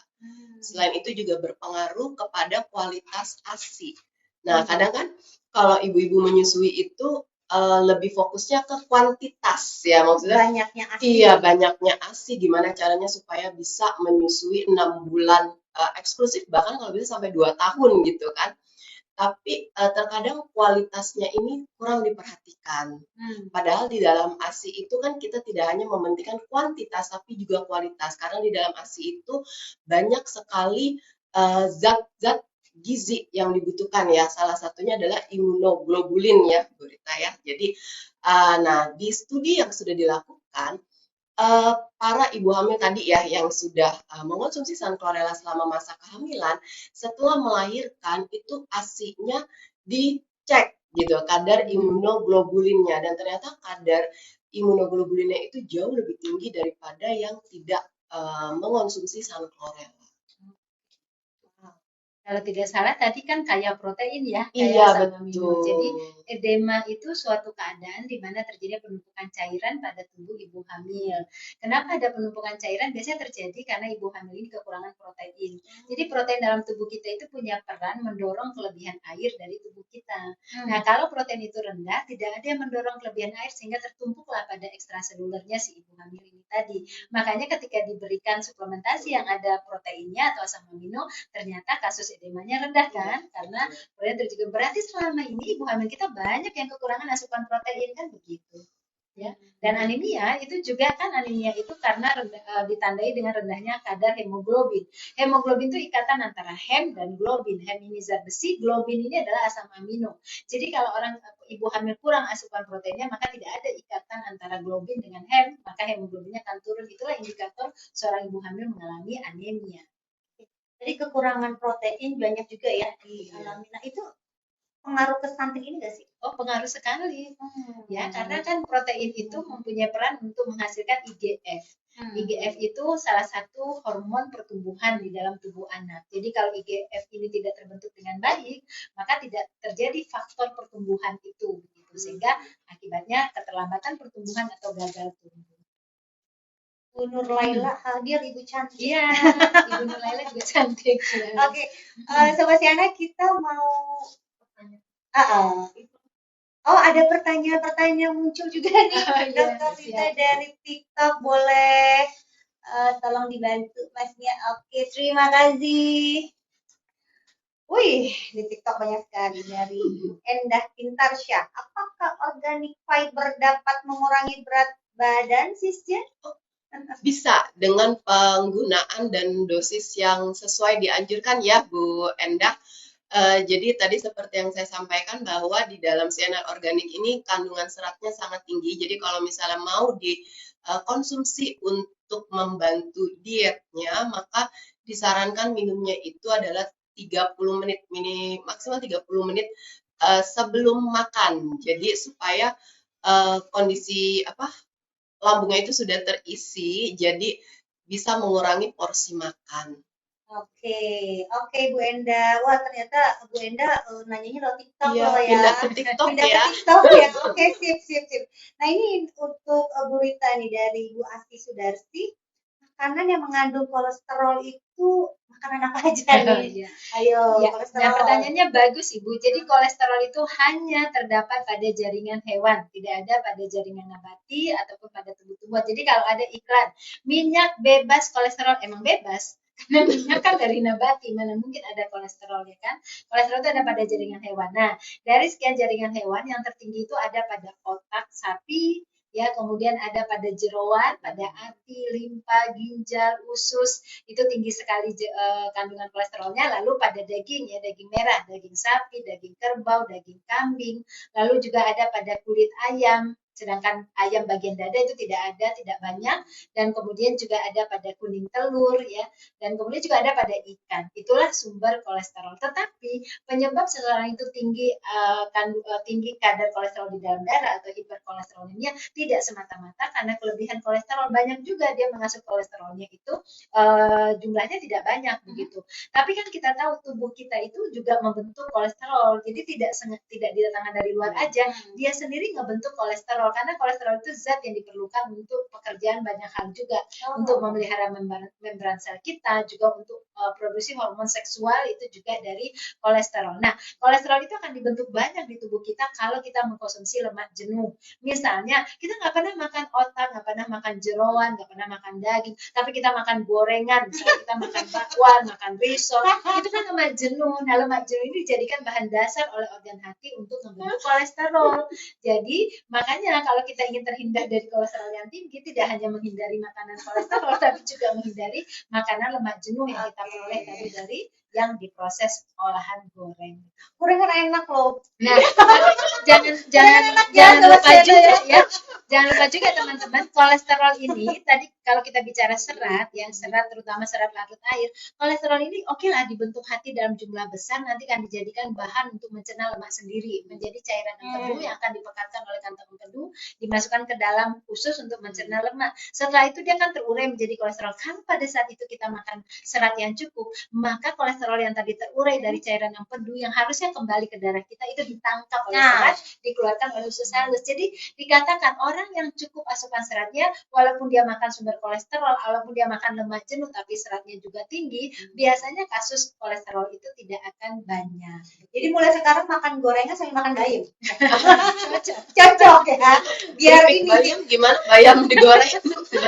Tidak lagi sayur ya. Oh, tidak lagi sayur ya. ada aja kan. Oke. Ini ada pertanyaan dari Mbak Bunga Unge J. Ini BCL kali ya? Bukan. Wah, Mudah-mudahan. Mudah-mudahan BCL nih. besok nonton. Mbak Bunga Unge. Berapa idealnya kalori untuk wanita dong? Ya, kalori untuk wanita kita hitung aja ya, bahwa 1 kilogram berat badan kita perempuan dewasa ini membutuhkan 25 kilokalori. Jadi kalau misalnya saya punya berat badan 54 dan 54 itu saya rasa sudah normal, maka saya nggak usah modifikasi, langsung aja 54 kali 25, berarti kan sekitar 1.300 kilokalori. Nah itulah kebutuhan saya, tapi nanti kita tambahkan kalau, oh saya hari ini mau olahraga, oh saya hari ini aktivitasnya tinggi nih, bangun tidur, udah kemana-mana, saya bisa tambahkan 1,2 dari 1.300 itu, atau tambahkan 1,3, tergantung berapa, tergantung aktivitas kita itu tadi. Tapi basicnya adalah cukup dikalikan dengan 25 kilokalori. Tapi saya pikir menghitung-hitung kalori itu bikin kita stres ya. Kalau kita mau makan itu kalori, capek duluan untuk makan. Makanya lebih baik kita berpatokan pada isi piring makan kita aja. Kalau itu udah kita jaga betul dengan aneka ragam tadi, itu nggak mungkin kita akan mengalami kelebihan kalori, karena banyak porsi lain yang tidak berkalori masuk juga dalam piring makan kita itu. Iya. Jadi fokus pada isi piring atau isi mangkok ya, yang makan di mangkok. Oh gitu ya dok ya. Oke, diet gizi seimbang itu seperti apa? Apakah semua makanan harus dikonsumsi? Ini mungkin maksudnya tadi terkait dengan isi piring ya. Diet gizi seimbang itu lebih moderat ya. Apapun boleh dimakan asal seimbang. Makanya muncullah piramida gizi seimbang. Piramida tuh kayak gini. Jadi kayak gini tuh menggambarkan bahwa yang paling di atas ini harus dibatasi, mengkerucutkan kalau piramida itu. Yang paling atas ini adalah gula, garam, minyak. Ini harus kita batasi. Sementara yang di bawah itu nanti ada karbohidrat aneka ragam, ada sayur. Jadi sayur itu banyak porsinya. Yang terbalik, yang kita sekarang kan terbalik ya. Nah, itulah maksud gizi seimbang itu. Jadi pada gizi seimbang tidak ada yang disebut sebagai superfood. Semua makanan itu akan menjadi baik kalau interaksinya bagus satu sama lain, menguatkan. Tidak ada satupun makanan yang kandungan gizinya paling lengkap. Tidak ada juga makanan yang jelek. Mana ada makanan yang jelek? Yang jelek itu adalah kita yang salah memilih begitu ya. Jadi salah memodifikasinya. Gorengan boleh, asal tadi kan katanya kalau makan gorengan misalnya harinya ayam goreng, ya pakai bening bayam semangkok, nggak apa-apa, dalam tubuh kita akan terjadi proses yang bagus begitu. Jadi itulah yang disebut gizi seimbang. Makanlah aneka ragam, semua makanan itu bagus, makin beraneka ragam makin menutupi kekurangannya dan makin melengkapi kelebihan-kelebihan dari makanan tersebut. Karena setiap makanan itu sebenarnya saling melengkapi Yes, ya, kita betul, ya. betul Justru sekali. kalau kita pilih-pilih ini nggak mau, ini nggak boleh, karena malah jadi nggak bagus buat kesehatan. Karena kita fokus sama yang ini dulu, zat gizi yang ini kurang gitu ya. Jadi kembali lagi patokannya pada piring gizi kita gitu ya, Bu Rita ya. Nah, Sobat Siana, kita mau ada kuis nih ya, tapi mungkin kita buka di IG sama di TikTok juga, minta tolong dipantau ya teman-temannya yang di TikTok gitu. Jadi kuis ini nanti kita minta Bu Rita akan memberikan 3 pertanyaan, masing-masing 1 pertanyaan dulu ya dilemparkan. Nanti kemudian kita akan mencari yang menjawab paling benar dan paling cepat tentunya. Nah ini sangat tergantung juga dengan sinyal. Jadi kalau sinyal di rumah atau di tempat Sobat Siana lemot ya mohon maaf ya. Oke, mungkin dari Bu Rita pertanyaan pertama nih Bu, atau nanti kita tunggu dulu ya beberapa 5 menit lagi ya. Mau kita tunggu 5 menit lagi ya. Ini juga berlaku di IG-nya Bu Rita kali ya, bisa ya? Oke ya, kita berlaku di IG-nya Bu Rita, IG CNN Indonesia dan TikTok CNI. Jadi teman-teman tolong dipantau ya pertanyaan dari Bu Rita, tapi kita tunggu 5 menit lagi ya. 5 menit lagi dari sekarang Bu Rita akan memberikan pertanyaan. Nah, Bu Rita sebelum menunggu 5 menit nih, dari Bu Rita sendiri nih ya, dari yang sudah dipaparkan tadi semuanya gitu ya. Indonesia nih ya, Bu Rita nih.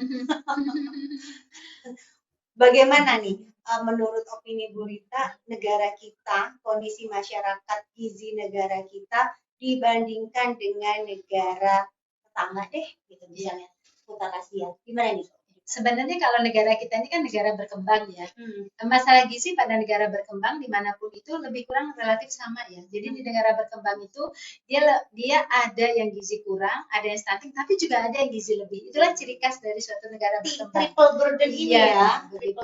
Walaupun kalau kita bandingkan dengan banyak negara-negara lain begitu ya, memang Indonesia itu serba komplit. Kalau kita lihat negara maju misalnya, mereka itu kasusnya lebih kepada overnutrisi, yaitu yang lebih banyak gitu ya, obesitas, kemudian penyakit-penyakit non communicable disease gitu ya, penyakit tidak menular yang akibat dari kegemukan itu tadi, itu yang paling tinggi. Kalau kita lihat negara miskin itu lebih banyak kurang gizi, kurang gizi, stunting itu banyak banget gitu. Tapi kalau negara berkembang ya semuanya gitu. Ya.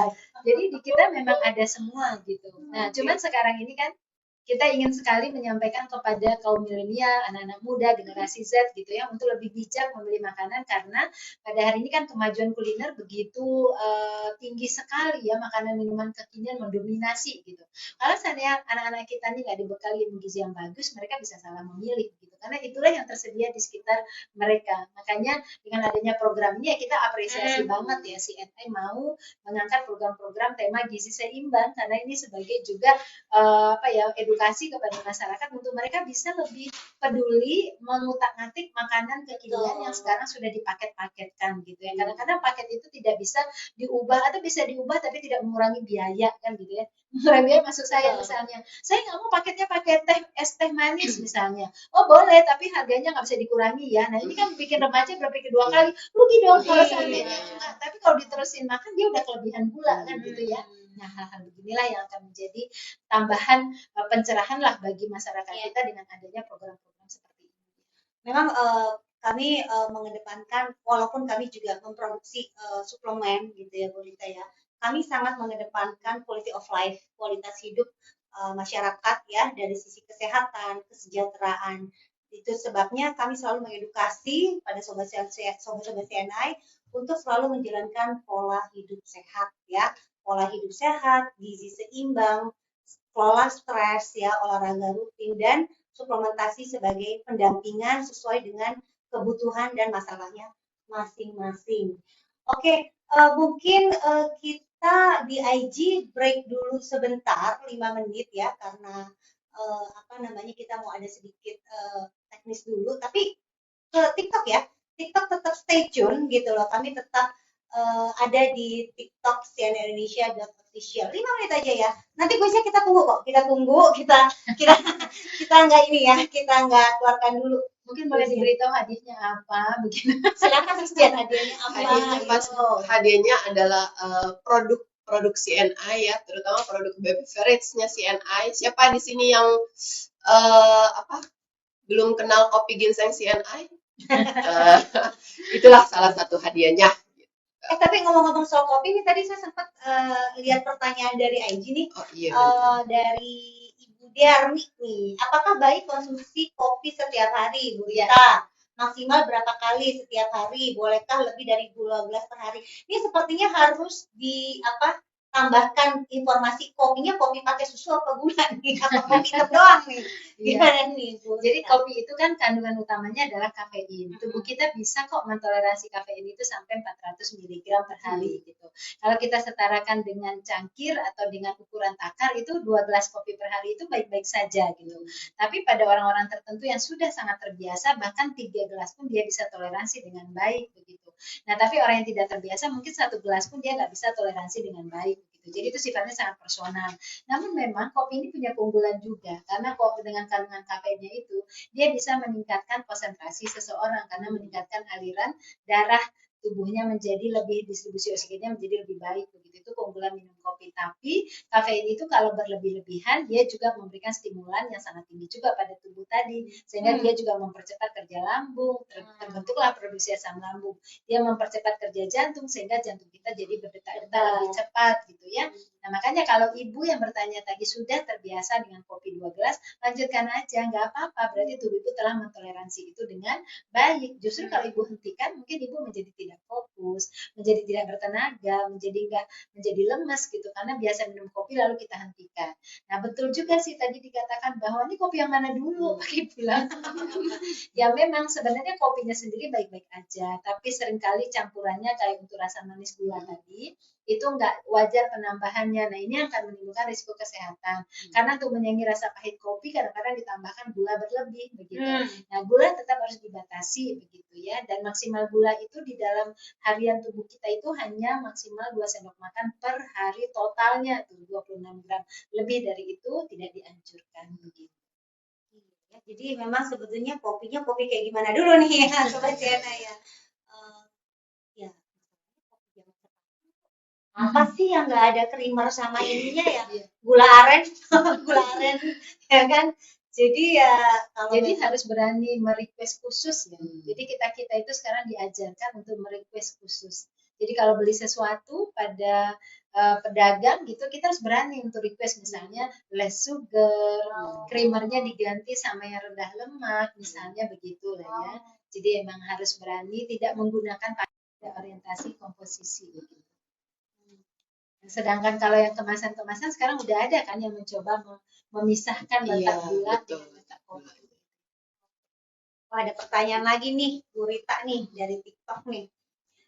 Jenis makanan apa saja yang kalorinya memang dibutuhkan oleh organ tubuh kita? Semua jenis makanan semua jenis makanan kan ada zat gizi kita 6. Karbohidrat ada di makanan pokok. Kemudian protein ada di lauk hewani dan nabati. Kemudian lemak itu ada di minyak nabati, di alpukat. Kemudian vitamin mineral ada pada sayur dan buah. Kemudian air ada pada sayur dan buah dan air putih.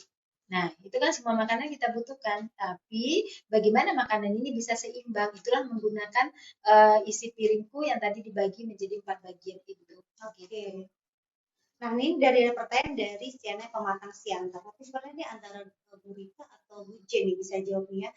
Bagaimana untuk anak-anak penderita alergi protein? Apakah boleh mengkonsumsi suplemen sama Sunflorella?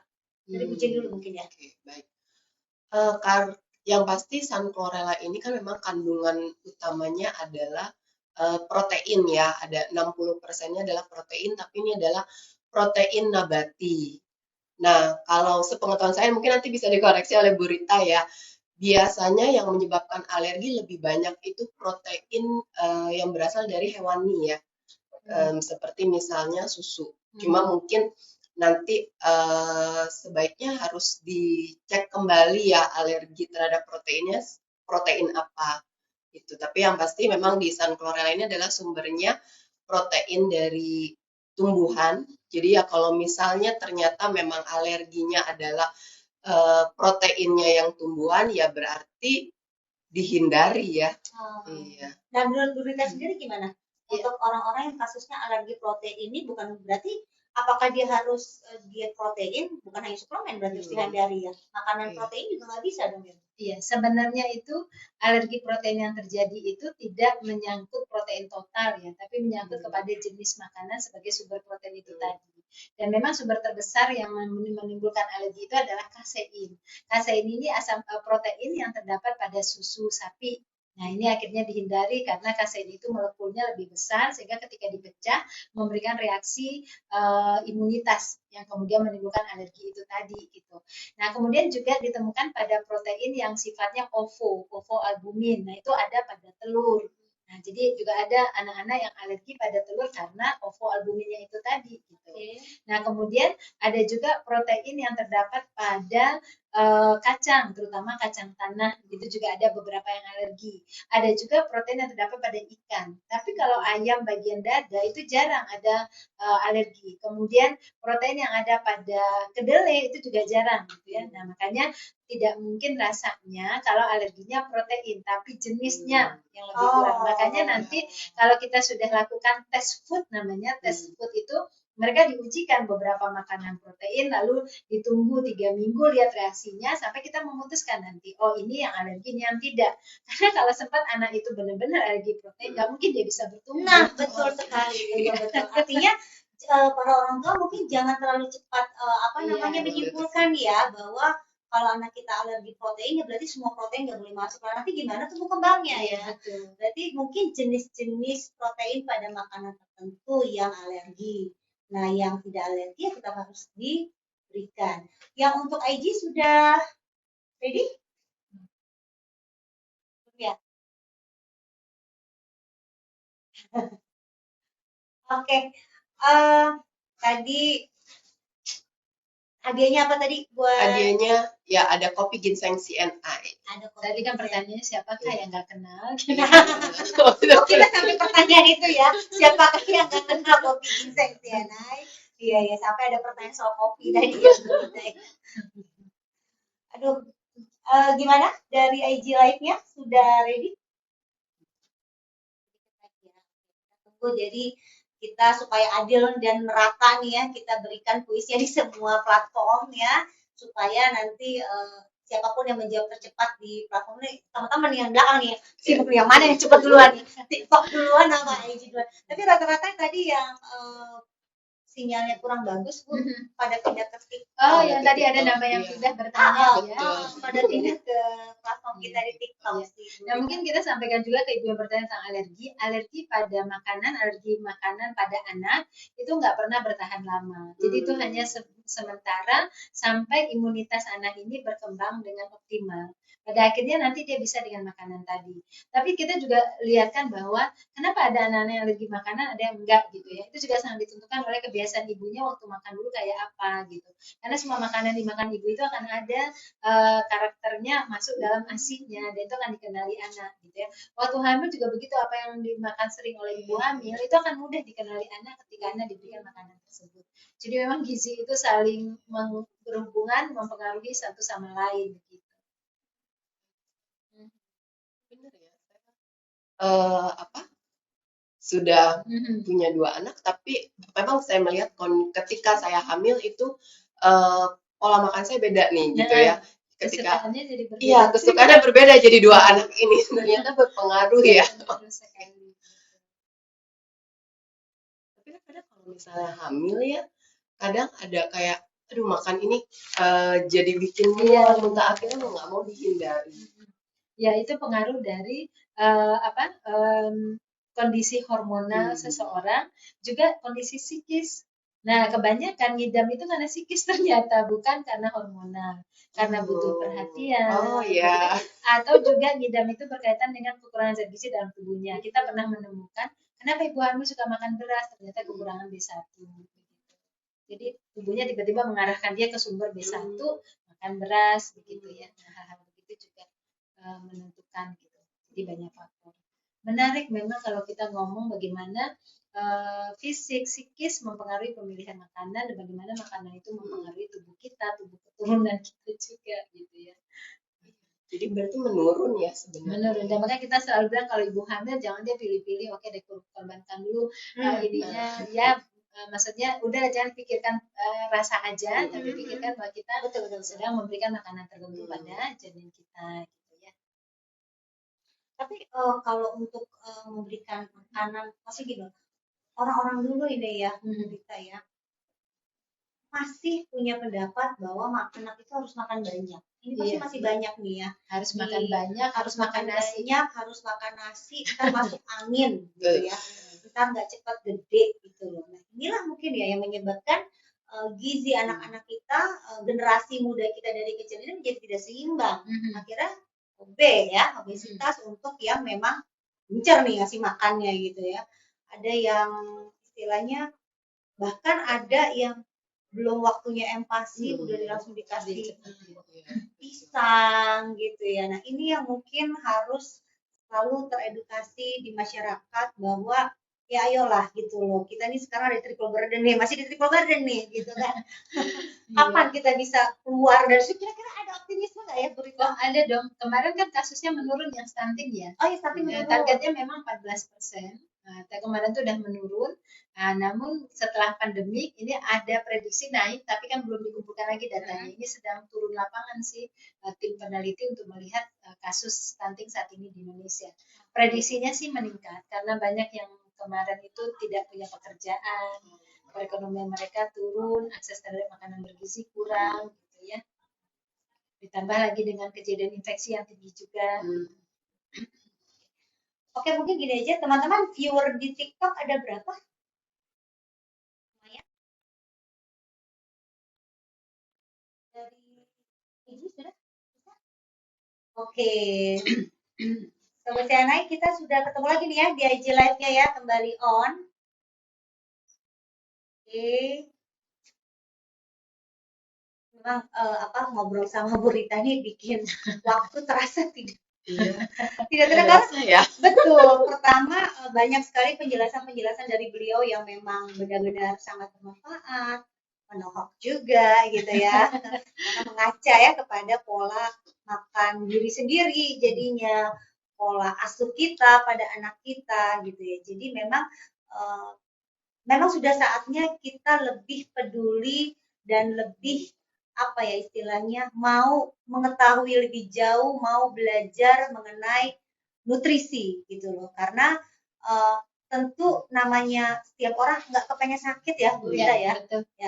Dan seperti tadi yang dikatakan oleh Bu Rita bahwa nutrisi atau gizi itu ada 3 fungsinya, 1 untuk tumbuh kembang, 1 untuk kecerdasan, 1 untuk imunitas ya kan. Jadi gitu, kalau kita mau mendapatkan hidup yang berkualitas gitu ya, yang lebih sehat, ya perhatikanlah nutrisi dari sekarang gitu loh. Dan ya memang gimana ya, memang sekitar kita sekarang sedang dan memang akan selalu banyak modifikasi paket makanan yang enak ya Bu Rita ya, yang sangat digemari remaja-remaja sekarang gitu. Nah mungkin tugas kita Sobat Siana yang bagi sudah punya keluarga, sudah punya anak gitu, atau mungkin teman-teman sobat-sobat Siana muda yang senang jajan boba, jajan junk food, yuk boleh tapi dibatasi kali ya Bu Rita ya. Boleh, bukan berarti tidak boleh mengonsumsi yang enak-enak itu, tetapi batasi dan kemudian tetap lakukan konsisten pada piring gizi ya. Masa tiap hari nggak makan pakai piring gitu ya istilahnya Bu Rita. Sandwich gitu ya, burger, kan ada piringnya ya kan. Coba deh kalau makan fried chicken di luar sana, pakai piring ya? Atau pakai apa tuh? Pakai apa ya, piring tempat ya kan. Nah, lihat itu ada apa di situ? Oh, ada kentang sama ayam jeng. Sayurnya nggak ada, buahnya nggak ada. Bisa nggak ya buah diganti sama jus buah? Ya, kalau jus buahnya tidak ada tambahan gula berlebih dan tidak ada proses penyaringan, dia mirip dengan buah. Tapi kalau seandainya dia sudah diolah menjadi konsentrat buah dan itu artinya proses penyaringan dan kemudian sudah ada penambahan gula, itu udah nggak persis lagi seperti buah.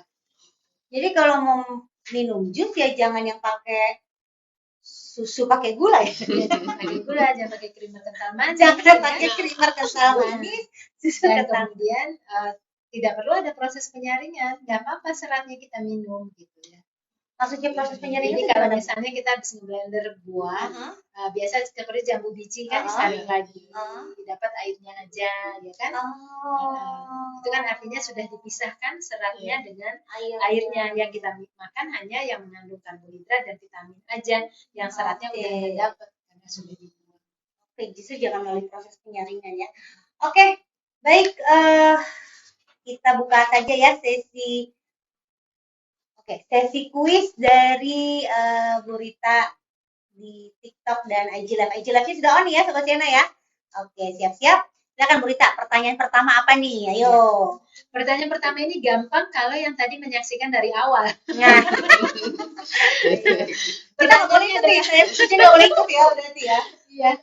Nah, pertanyaannya adalah sebutkan satu zat gizi mikronutrien yang sekarang masih banyak kurang asupannya dari remaja kita sehingga menimbulkan satu masalah gizi. Satu aja zat gizi mikro yang berdampak pada masalah gizi ngetiknya gimana ya? Aduh, handphonenya udah dari sini. Oke, satu aja teman-teman, tolong dibantu di teknis apakah karena kalau dilihat di CNN Indonesia ini sebelum ada nih yang jawab nih ya. Nggak tahu kalau di TikTok. Ayo.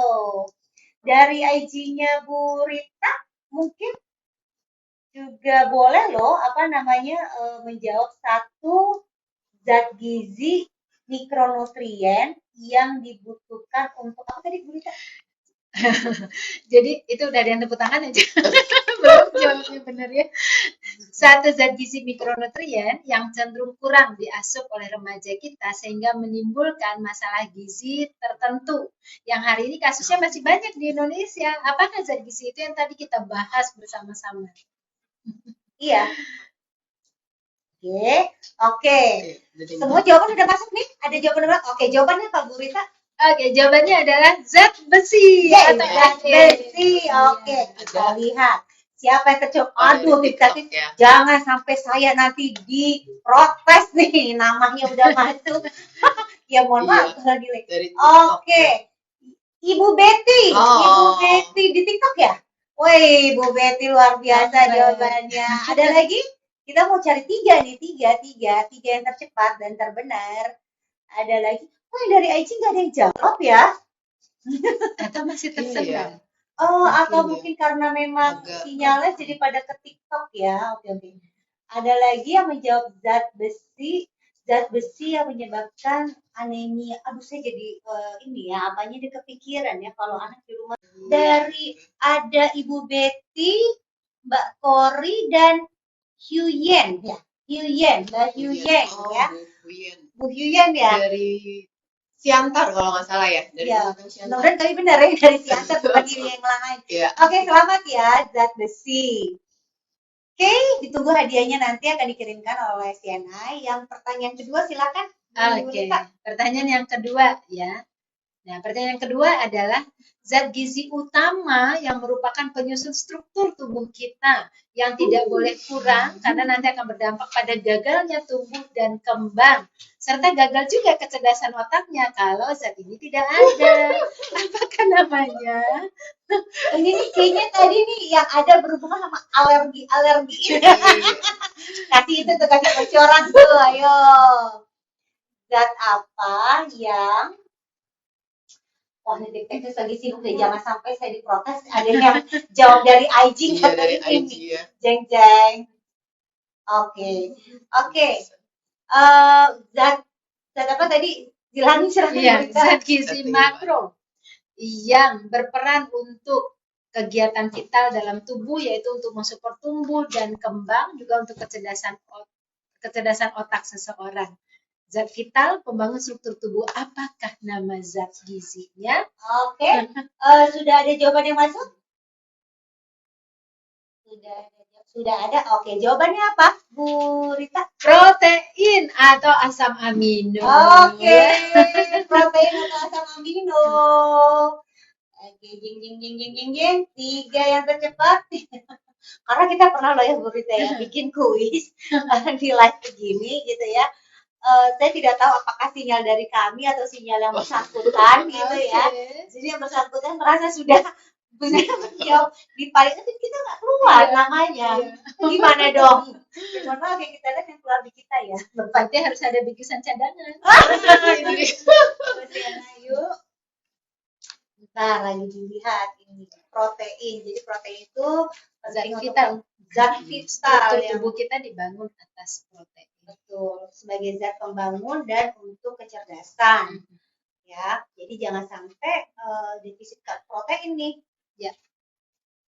Oke. Sudah ada? Silakan. Oke, ini jawabannya. Oke. Ibu Windari Santi, Ya, Ibu Aisyah dan Valerie Situmora. Waduh, Valerie Situmora. Selamat ya. Selamat. Nanti kami akan DM kali ya atau berikan untuk Sobat Siana yang sudah menjadi mitra Siana, kami punya alamat ya, tapi untuk Sobat Siana yang belum menjadi mitra atau mungkin visitor baru di kami punya sosial media, mohon di DM yang namanya tadi untuk kami DM alamatnya untuk kami berikan hadiahnya ya. Oke, yang ketiga Bu Rita, yang terakhir apa nih? Kan yang terakhir agak susah apa gimana yang kalau tadi ngikutin pasti bisa jawab. Nah, sebutkan satu zat gizi yang punya peran penting untuk mencegah peningkatan kadar kolesterol di dalam darah dan juga mencegah terjadinya konstipasi. Apakah nama zat gizinya?